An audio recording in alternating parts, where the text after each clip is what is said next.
darkness, my old friend, I've come to talk with you again,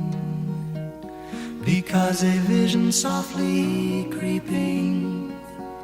left its seeds while I was sleeping, and the vision that was planted in my brain still remains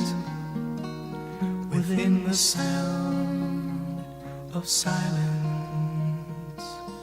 In restless dreams I walked alone, narrow streets of cobblestone, neath the halo of a street lamp. I turned my collar to the cold and damp, when my eyes were stabbed by the flash of a